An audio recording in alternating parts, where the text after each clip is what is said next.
అందరికీ నమస్కారం. మరీ ముఖ్యంగా మా కుటుంబంలో ఎవరి ఈవెంట్, ఎవరి ఫంక్షన్ జరిగినా సరే అది తమ ఇంట్లో ఫంక్షన్ లాగా ఉరకలైతే ఉత్సాహంతో ముందుకు వస్తూ మమ్మల్ని ఉత్సాహపరిచేటటువంటి మా అభిమానులకు ఎప్పట్లాగానే శిరస్సు వచ్చి నమస్కరిస్తున్నాను. Thank you so much. ఎప్పటికప్పుడు మీరు చూపించే ఉత్సాహం మమ్మల్ని ముందుకు నడిపిస్తుంటుంది. ఆ రకంగా మరొక్కసారి ఇక్కడున్న ప్రతి అభిమానులకు, అలాగే టీవీల్లో వీక్షిస్తున్న ప్రతి అభిమానులకు హృదయపూర్వక నమస్కారాలు తెలియజేస్తున్నాను. నేను నాలుగైదు రోజుల క్రితం అమెరికాలో ఉన్నాను. అక్కడికి ఒక మెసేజ్ వచ్చింది వరుణ్ తేజ్ నుంచి. డాడీ నీతో ఏదో మాట్లాడాలి అని. సరే, అప్పట్లో డే అండ్ నైట్ రివర్స్ అవటం మూలంగా టైమింగ్స్ కుదరలేదు, మాట్లాడలేదు. జనరల్గా మాట్లాడాలి అని ఎప్పుడు మెసేజ్ పెట్టాడు. అనుకుంటే వచ్చేస్తాడు, నేను ఊళ్ళో లేను కాబట్టి తను రాలేకపోయాడు, మెసేజ్ పెట్టాడు. ఏమో పెద్ద అర్జెంట్ ఉంటే మళ్ళీ తనే మెసేజ్ పెడతాడు కదా అనుకున్నాను. సరే, 3 days బ్యాక్ 2 days బ్యాక్ వచ్చేసిన తర్వాత మళ్ళీ ఫోన్ చేసి రావాలంటే ఏమై ఉంటుందండి నాకు. ఎందుకంటే ఈ పిక్చర్ రిలీజ్ అవుతుంది, దీనికి ఒక ఈవెంట్ జరగబోతుంది అన్నది మైండ్లో లేక సరే రా అన్నాను. ఇలాగా మా ఫంక్షన్ జరుగుతుంది, ఈ సినిమాకి నువ్వు ముఖ్య అతిథిగా రావాలి.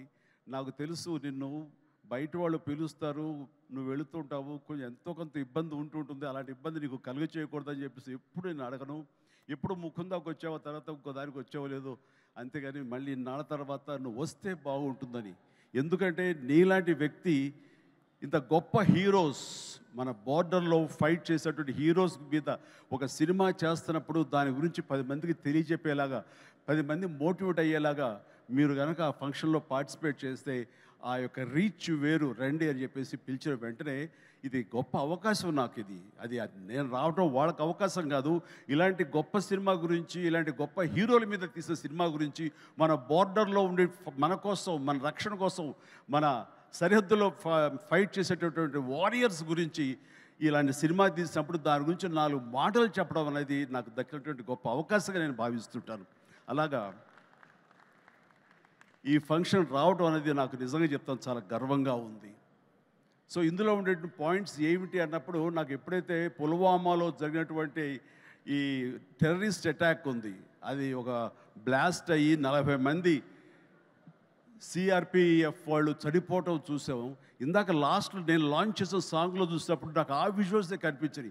ఎంత హృదయ విదారకంగా ఉందంటే, సినిమాల్లో మనం కొంతవరకు చూపించగలం, నిజంగా నిజ జీవితంలో ఎంతమంది ఎంత హృదయ విదారకమైనటువంటి పరిస్థితి. అలాంటి ఫ్యామిలీస్కి, వాళ్ళకి ఆ చనిపోయిన వాళ్ళకి నివాళులు అర్పించేలాగా ఒక ప్రతీకారం తీర్చుకోవాలనే కక్షతోటి మన ఇండియన్ ఎయిర్ ఫోర్స్ చేసినటువంటి పెద్ద సాహసం, చేసిన యుద్ధమే ఈ cinema. If I'm right yeah. So అది సరిగ్గా నేను అవును వరుణ్, నాకు అక్కడ ఒక్కసారి ఈ వ్యాలంటైన్స్ డే ఏంటి, ఏదైనా రొమాంటిక్ టచ్ ఉందా ఏంటి, ఇందులో ఏదైనా సినిమాని కమర్షియలైజ్ చేశారంటే లేదు. February 14th నాడు ఈ సర్జికల్ స్ట్రైక్ చోటు చేసుకుంది. కాబట్టి దానికి సినిమా పరంగా మేము పెట్టుకున్నటువంటి ఈ పేరు ఇది ఆపరేషన్ వ్యాలంటైన్స్ డే అని చెప్పేసి. వెరీ సెన్సిబుల్గా ఉంది, బాగుందని అన్నాను. ఆ తర్వాత ఈ సినిమా గురించి తను మాట్లాడుతూ, first of all Shakti Pratap Singh director. So అతను Rajasthan, you belong to Rajasthan? Yeah, he belong to Rajasthan. So అక్కడి నుంచి వచ్చేటువంటి యువకుడు, ఎంతో ఎంతూజియాస్టిక్ యువకుడు అనమాట. సో ఇక్కడ తెలుగులో అవకాశాలు బాగుంటుంది, కొత్త డైరెక్టర్స్ ఎంకరేజ్మెంట్ బాగుంటుందనే ఉద్దేశంతో ఇక్కడికి వచ్చాడా ఏమో తెలియదు. కానీ అతని గురించి నేను తెలుసుకున్నప్పుడు, అతను కేవలం ఒక కమర్షియల్ సినిమా చేసి కమర్షియల్ డైరెక్టర్గా పేరు ప్రఖ్యాలు సంపాదించేసుకుందాం, తెలుగులో డబ్బులు ఎక్కువ ఇస్తారు కాబట్టి ఇక్కడ ఉండిపోదాం, స్థిరపడిపోదాం అనే ఉద్దేశంతో రాలేదు. తను దీనికంటే ముందుగా ఈ దేశానికి సేవలు చేసేటటువంటి మన ఎయిర్ ఫోర్స్ వాళ్ళ మీద కానివ్వండి, నేవీ వాళ్ళ మీద కానివ్వండి, లేకపోతే ఇన్ఫెంట్రీ మన వాళ్ళ మీద కానివ్వండి, మిలిటరీ వాళ్ళ మీద కానివ్వండి, తను ఎప్పుడు ఒక రకమైన రీసెర్చ్ చేస్తుంటాడు, వాళ్ళ జీవితాలు ఎలా ఉంటాయి ఏమిటని. ఆ నేపథ్యంలో తన సొంత డబ్బు 5 లక్షల దాకా ఖర్చు పెట్టి ఒక 20 నిమిషాల నిడివితోటి ఆ సర్జికల్ స్ట్రైక్ కానివ్వండి, ఈ వ్యవహారం అంతా తనకున్న నాలెడ్జ్ తోటో తన ఇన్ఫర్మేషన్ను గ్యాదర్ చేశాడు. ఆ ఇన్ఫర్మేషన్ తోటో ఒక సినిమాలాగా చేయడం మొదలుపెట్టి ఆ తర్వాత ఎయిర్ ఫోర్స్ వాళ్ళు చూపిస్తే కనుక వాళ్ళు ఆశ్చర్యపోయారు. ఈ సినిమా, ఈ షార్ట్ ఫిల్మ్ ఒక ట్రిబ్యూట్ లాంటిది, ఇంత పెర్ఫెక్ట్ ఇన్ఫర్మేషన్ నీకు ఎవరు ఇచ్చారు, ఇందులో చాలా సీక్రెట్స్ ఉన్నాయి, బయటికి చెప్పే విషయాలు కాదు, ఇది నీకు ఎలా తెలుస్తుందని. సోమా ఇందాక నువ్వు అన్నావు కాదు ఏదో లీక్ చేస్తావని, ఇది లీక్ చేసేస్తాను. ఓకేనా? హ్యాపీయా? Happy sir. ఎస్, ఇది ఎవరు చెప్పరు, సినిమా కూడా చూపించాలి, అందుకు చెప్పేస్తాను. సో ఎయిర్ ఫోర్స్ వాళ్ళు ఈ సినిమా చూసి, ఆ చిన్న సినిమా చూసి ఇది ఇంకెప్పుడు తీయద్దు వీటిలాగా అన్నారు. ఏంటి అన్నారు. అసలు ఇలాంటివి సీక్రెట్స్ ఇవన్నీ నీకు ఎవరు చెప్పారు ఏంటంటే, నాకు ఉన్నటువంటి కొంతమంది స్నేహితులు వాళ్ళ దీంతో ఇన్ఫర్మేషన్ తీశాను సార్ అంటే, ఫెంటాస్టిక్, ఈసారి సినిమా తీసేటప్పుడు మమ్మల్ని అప్రోచ్ అవ్వు, మేము ఇంకా ఆథెంటిక్గా చెప్తాము, ఇందులో ఉండే ప్రతి ఇన్సిడెంట్ ప్రతి ఇది చాలా అధికారికంగా ఉంటుంది అంటూ వాళ్ళ దగ్గర కూర్చోపెట్టుకుని ఈ సినిమాకి కావాల్సిన కంటెంట్ని చాలా ఆథరైజ్డ్గా జరిగింది ప్రతిదీ యథార్థగాథగా వాళ్ళు విశదీకరించి విడమర్చి చెప్పినప్పుడు తను ఇన్స్పైర్ అయ్యి ఈ కథ రాసుకున్నాడు. దీనికి కమర్షియల్ హంగులు ఎలాగో ఉంటాయి మిమ్మల్ని అందరినీ ఉత్సాహపరచడానికి. సో ఆ హంగులతోటి ఈ కథ వినిపించగానే సిద్ధు ప్రొడ్యూసర్ అలాగే వరుణ్ తేజ్ ముందు ఈ కథ విని చాలా బాగుందంటూ సిద్ధుని పిలిచి నువ్వు చెయ్యి మనం చేద్దాం అనుకున్నప్పుడు సోనీ వాళ్ళు కూడా ఈ కథ నచ్చి వాళ్ళు కూడా దీంట్లోకి జాయిన్ అయ్యి టుగెదర్గా వీళ్ళందరూ కలిపి ఈ సినిమాని తీశారు. ఇది ఆద్యంతం చాలా చాలా బాగా వచ్చిందని చెప్పేసి నేను వాళ్ళు చెప్తుంటే కనుక ఐ ఫెల్ట్ వావ్, ఇలాంటి సినిమాలు ఆడాలి. ఎందుకంటే మనం ఎంత సరే దేశభక్తి మనకి ఎంత ఉన్నా సరే ఇలాంటి సినిమాలు ఇలాంటి కథాంశాలు వచ్చినప్పుడు ఒక తెలియని ఒక ఉప్పొంగిపోతుంది మనకి దేశభక్తి. అంటే మనం సాధారణంగా చూడండి, ఇంట్లో జనగణమన పాడగానే వినపడగానే మనం లేచి నిలబడిపోతాం. అది లోపలటువంటి భావాన్ని బయటికి వ్యక్తీకరిస్తుంది, బయటికి తెలియజేసేలాగా మనం మనోగతం అంతా ఒక ఉప్పొంగుతుంది.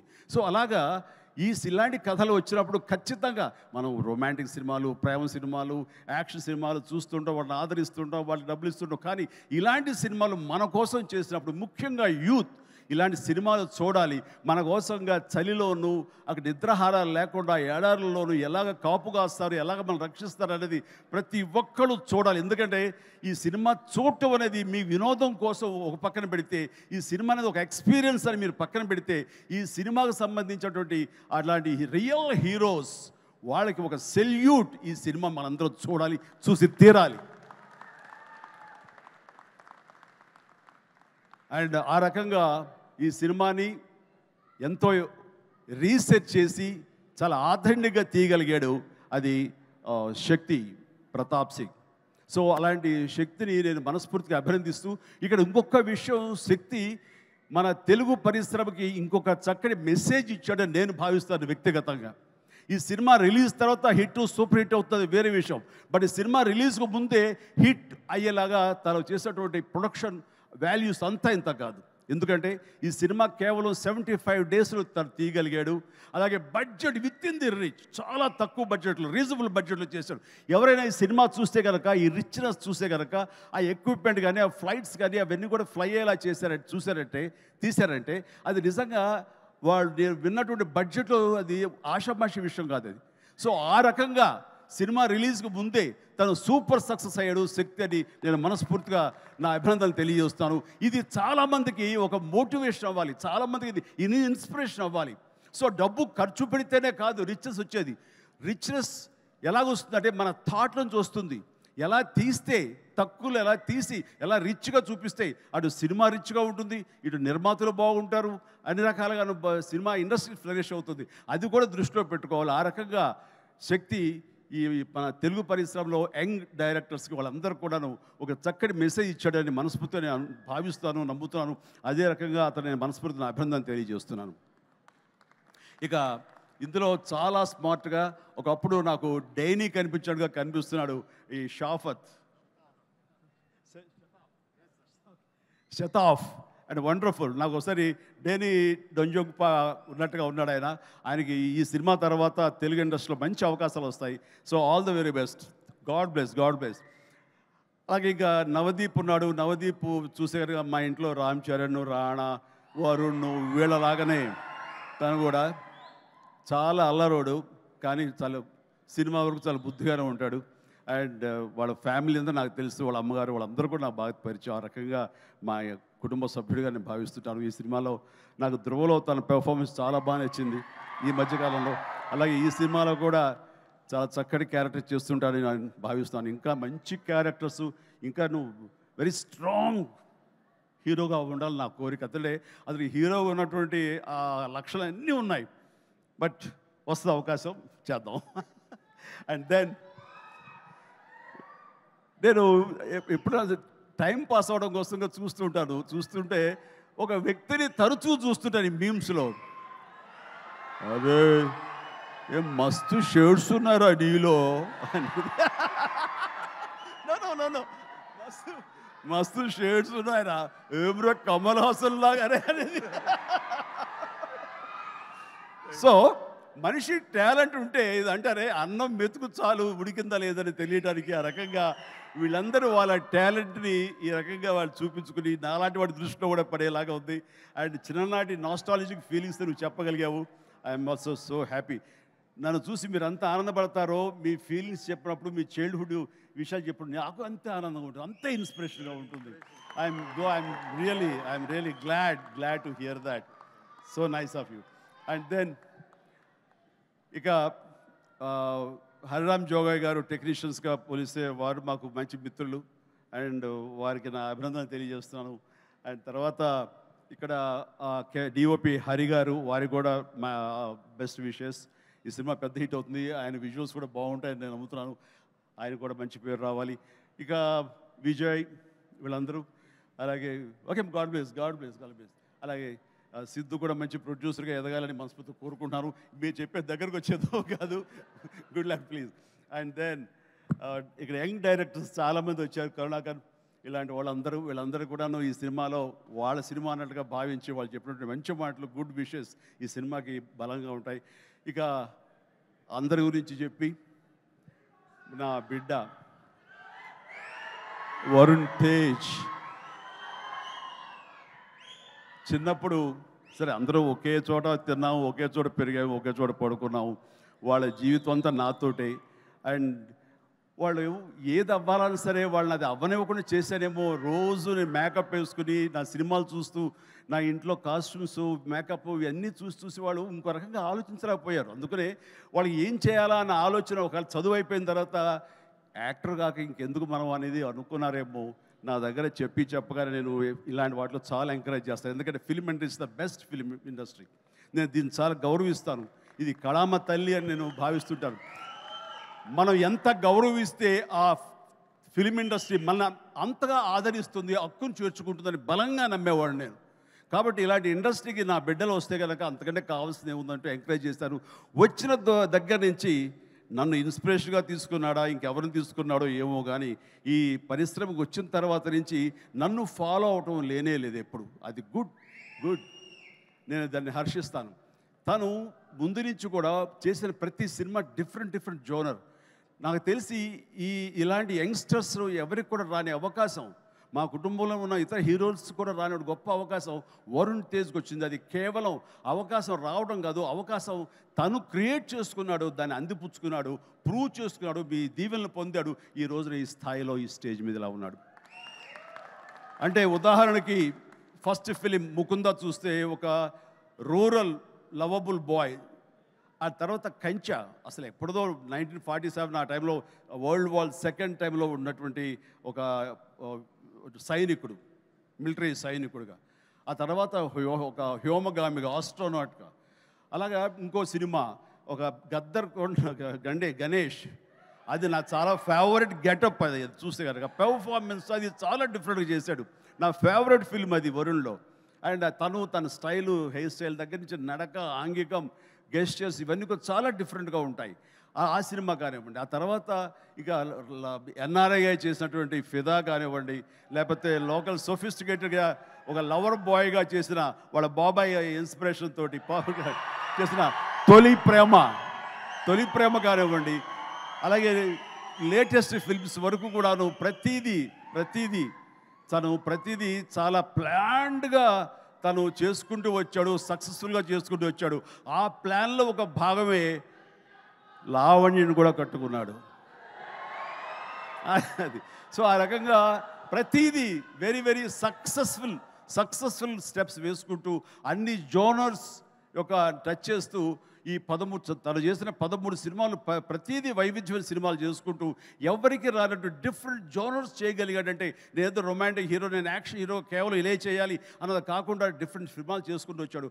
అందులో నేపథ్యంగా ఫస్ట్ టైం అంతకుముందు గాజీ అని నేవల్ సినిమా వచ్చింది, సబ్మెరీన్ బేస్ చేసుకుని రాణా యాక్ట్ చేసింది. ఆ తర్వాత ఎన్నో మిలిటరీ బేస్ సినిమాలు వచ్చి ఉంటాయి, ఉన్నాయి కూడాను.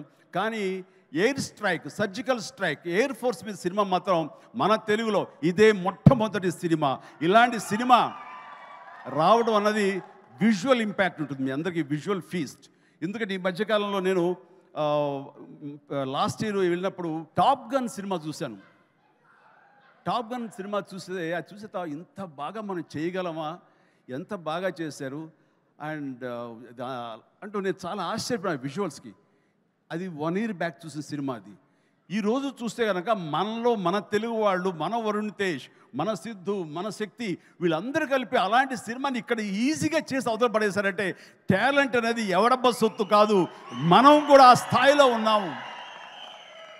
ఆ స్థాయిలో ఉన్నావు అనేది మరొక్కసారి ఈ సినిమా ద్వారా నిరూపించబడుతుంది. ఇలాగే వండర్ఫుల్గా చేశారు వాళ్ళందరూ.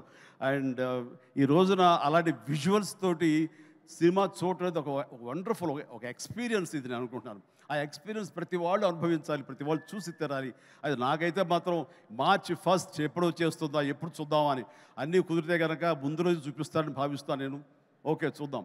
బట్ ఇలాగా ఈ సినిమాకి పనిచేసేటువంటి ప్రతి ఒక్కళ్ళు, అలాగే మ్యూజిక్ అవకాశం ఎంత ఉందో తెలియదు కానీ మంచి RR తోటి అద్భుతంగా చేయగలడు mayor, Vicky J mayor. And of course ప్రతి ఒక్కరికి ప్రతి టెక్నీషియన్స్కి నా హృదయపూర్వక అభినందన తెలియజేస్తూ ఈ సినిమా పెద్ద హిట్ అవుతుంది. ఈ సినిమాని హిట్ చేయటం అనేది తీయటం వరకు వాళ్ళ బాధ్యత. హిట్ చేసి ఆ రకంగా మన సైనికులకు నివాళులు ఇవ్వాల్సింది, ట్రిబ్యూట్ ఇవ్వాల్సినటువంటి బాధ్యత, వాళ్ళకి సెల్యూట్ చేసిన బాధ్యత మనందరి మీద ఉంది. జై హింద్.